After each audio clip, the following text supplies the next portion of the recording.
Bonjour et bienvenue chez Ophi Invest Asset Management pour cette nouvelle vidéo hebdomadaire sur l'actualité des marchés. Alors des marchés qui vont rentrer dans leur phase, on va dire, de trêve estivale avec un peu moins d'activité à venir, mais sans doute, et ce qui arrive de temps en temps, un peu plus de volatilité, donc vigilance pour les prochaines semaines dans un contexte un peu plus calme avec moins de flux. Revenons sur ce qui s'est passé par contre au cours des derniers jours, des dernières semaines, et l'évolution des niveaux de marché a commencé par les taux. Alors si on reprend les mouvements sur les taux, depuis la semaine dernière, on a eu plutôt une baisse assez marquée, que ce soit en Europe ou aux États-Unis. Si on regarde les points 10 ans, à peu près 25 points de base côté États-Unis pour arriver sur les 3,75 sur le 10 ans américain et 25, un peu moins de 25 points de base sur le taux 10 ans allemand, et on arrive aujourd'hui autour des 2,40. Donc une baisse assez marquée sur les marchés de taux dans leur ensemble. Pareil sur la partie courte, donc pas forcément de phénomène d'aplatissement ou de pontification comme on a pu le constater au cours des dernières semaines.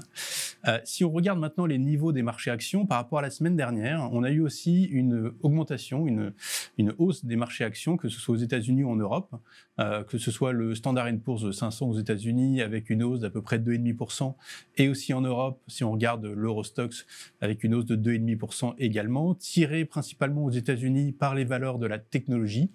À savoir quand même en relativisant que le dollar a subi une dépréciation au cours de la semaine de l'ordre de 2 ou 3% en fonction des valeurs sur lesquelles on se compare. Et si on ramène donc l'évolution du marché américain en euros, on est plutôt sur une performance plutôt stable. Voilà, des mouvements sur l'euro-dollar qu'il faudra surveiller, qui ont été plutôt tirés par des bons chiffres sur l'inflation et sur le chômage. Je rappelle que le dollar est plutôt considéré comme étant une valeur refuge et qu'il a plutôt tendance à s'apprécier lorsqu'il y a des inquiétudes de la part des investisseurs sur les marchés financiers.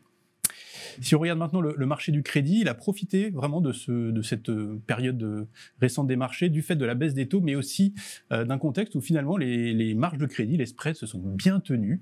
On a eu plutôt des spreads stables, voire même qui se sont quelque peu resserrés, donc une performance positive, encore une fois, avec une activité qui diminue et qui devrait diminuer encore plus au cours des prochaines semaines sur le marché du crédit, avec moins d'intervenants sur les différents marchés.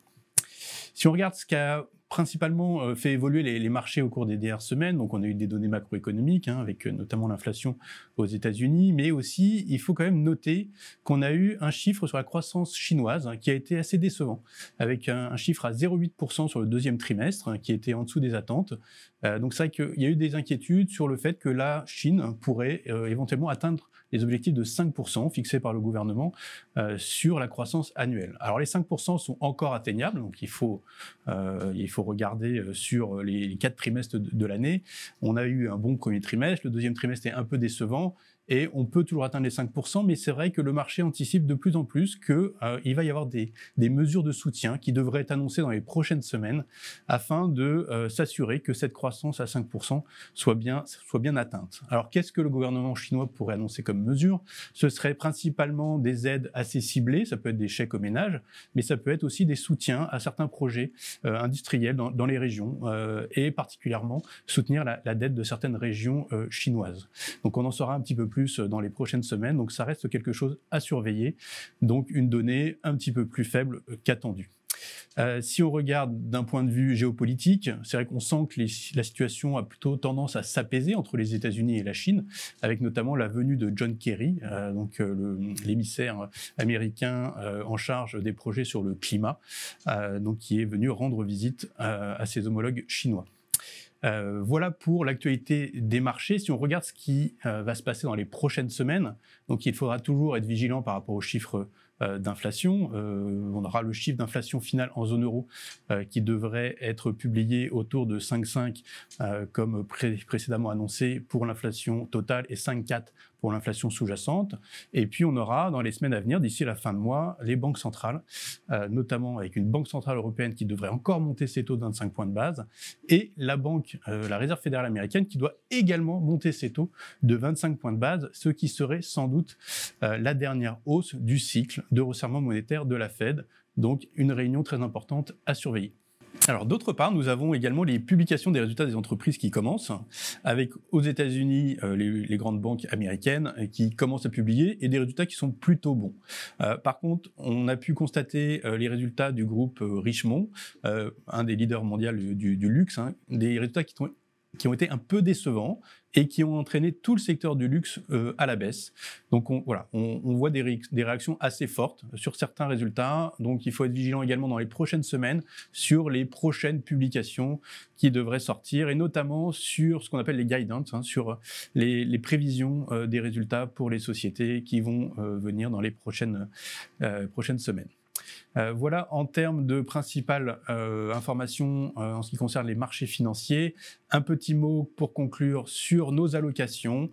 On reste sur les mêmes positions que la semaine dernière, avec une prudence sur les marchés actions, que ce soit les marchés américains, les marchés européens, mais également les marchés asiatiques, où on va plutôt tendance à être autour de la neutralité. Et on garde par contre une conviction assez forte sur les marchés obligataires, avec une préférence donc pour le monétaire, le high yield, mais également tout ce qui est crédit, ce qu'on appelle investment grade, qui devrait, selon nous, apporter une bonne diversification en portefeuille et surtout du rendement. C'est ça qui, pour nous, est le principal intérêt de cette classe d'actifs aujourd'hui. Et ça reste important de privilégier cette classe d'actifs dans une allocation. Voilà, je vous remercie pour votre attention, je vous souhaite une très bonne semaine et je vous dis à bientôt. Merci.